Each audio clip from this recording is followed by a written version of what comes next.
Magic Mike, ladies and gentlemen, bringing you further down the rabbit hole, the one, the only, the mysterious digits of Magic Mike!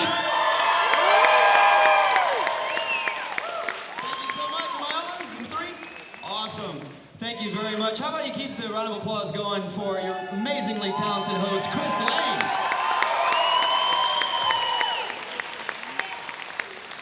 I'm sure by this point you're well aware that our show contains partial nudity. Mine is the part without the nudity. Yeah. Sorry to disappoint you, sir. I'm sorry to disappoint you, but I think I would disappoint you. Yeah. There's a reason that some guys learn magic tricks. I am happy to announce that very shortly you'll be able to hear my show in 2 different languages. That's right, because I have been learning Spanish since we have brought our act to Houston. So you can hear a translated version. You just have to press 2 on your phone.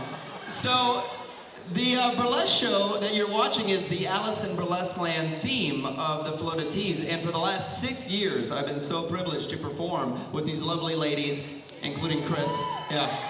And every show is a different theme, which is especially challenging for a magician because, one, I have to keep your attention without taking my clothes off. I already lost this guy. And the second reason, you know, dancers can change their act and adapt much more easily. So when they first came up with this theme, I was excited. I said, oh, cool, I can maybe be the rabbit, you know, because magicians use rabbits. They said, no, we got that covered. Oh, maybe I could be the Mad Hatter, because usually I wear a hat. No, Roxy's doing the Mad Hatter. I said, well, what am I going to do? And Trixie said, oh, you could be the Looking Glass.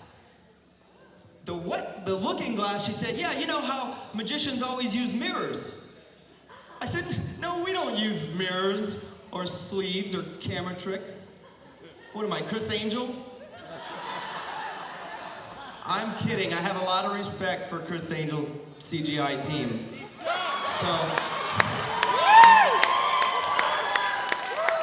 However, magicians do use mirrors when they practice, and I would like to now take you to a magician's practice session. I would like you to picture on this table a mirror right here, and in a moment, one lucky audience member will get to play my mirror image.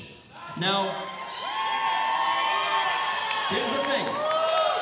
I need to choose someone relatively sober because when I did this in New Orleans, I happened to choose a guy that decided it would be a great idea to take mushrooms before the Alice in Wonderland show, which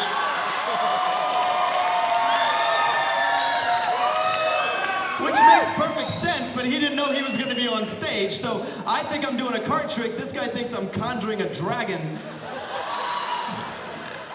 The trick didn't work, but everybody had a good time. I'm looking over here. I think I see, how about, yeah, the gentleman in black over there on the end, this guy, right, the one that's totally ignoring me, the one that really is hoping I'm pointing to. Could you come help me on stage? Everybody give him a big hand.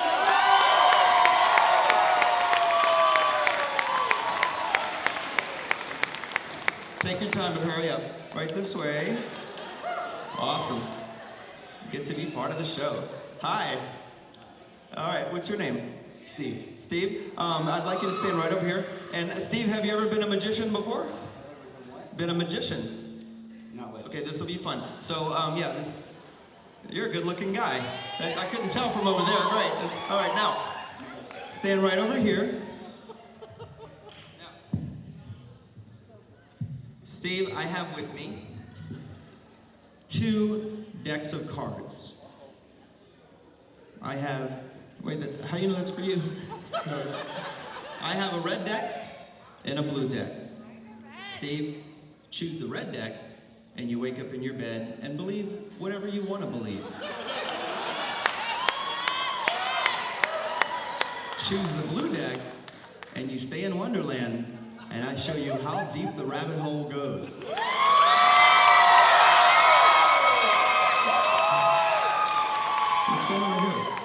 on that end of the table. There you go. Steve, you're doing great. Yeah, take the blue one, otherwise it's a really short trick. Okay, so. All right, Steve, you are my mirror image. Starting now. And now we have the deck of cards, a glass of water, a mirror, and perhaps some soft jazz music in the background as we begin our practice session.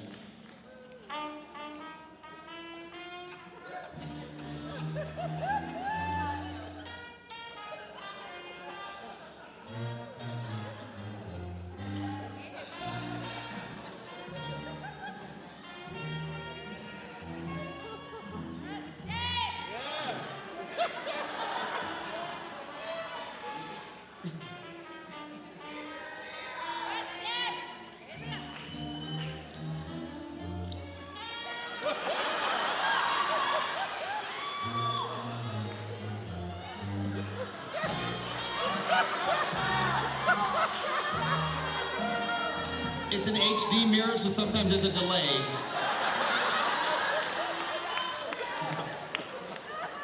He's having trouble getting his deck out of that box. Yeah, this right there, that's fine. Maybe. There's a couple left in the box there, too. It's okay, I'm not usually playing with a full deck. Okay, so now they're shuffled. Okay, so Steve, the two cards on top are usually the instructions. We discard those.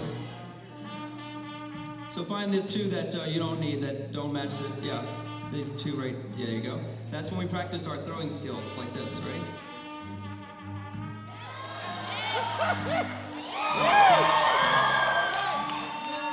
Try to go for that. That's fine, no, just those. Steve, don't improv, my show.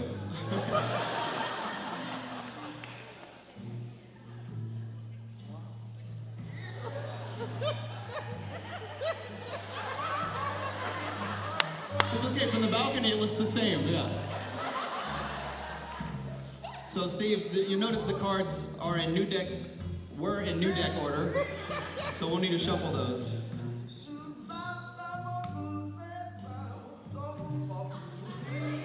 is what we'll do here, like, here you go.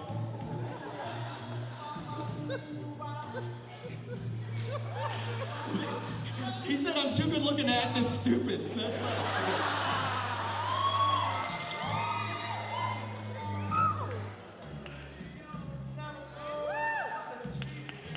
The hands of a surgeon.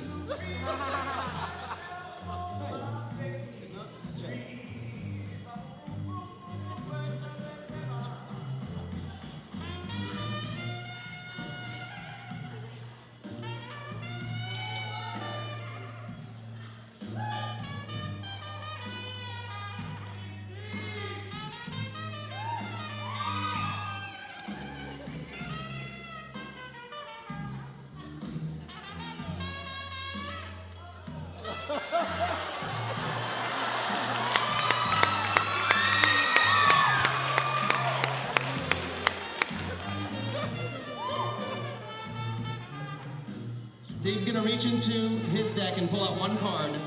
I have randomly chosen a card from my shuffled deck. Steve shuffled his deck and he randomly chose a card. Now Steve, this is very important.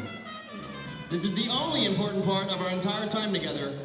No one is gonna see your card but you. I want you to look at it, don't forget it. Memorize that card. Do not forget your card, Steve, or else this is a very impressive waste of time.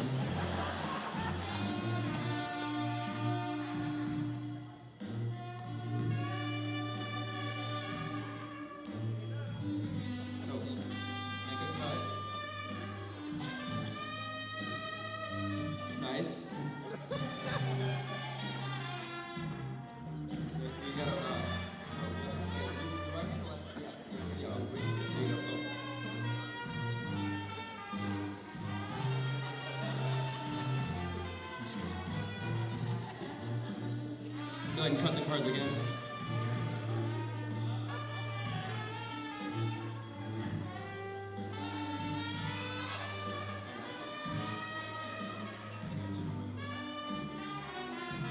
If this doesn't work, we've had fun looking at boobs.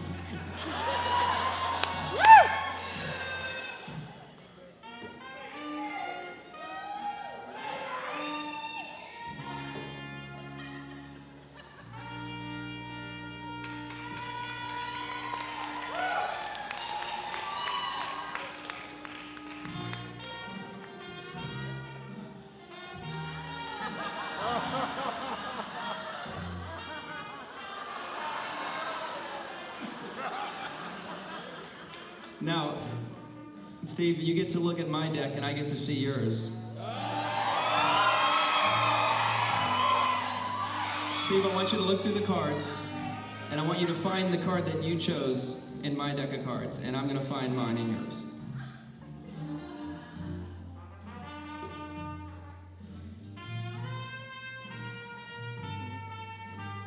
Come on!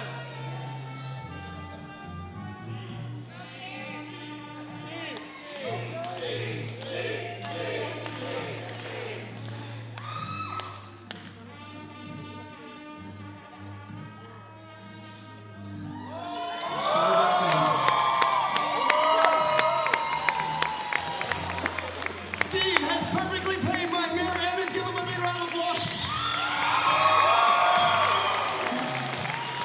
Just to let you know, Chris put you up to it. Chris, a round of applause for Steve, everyone.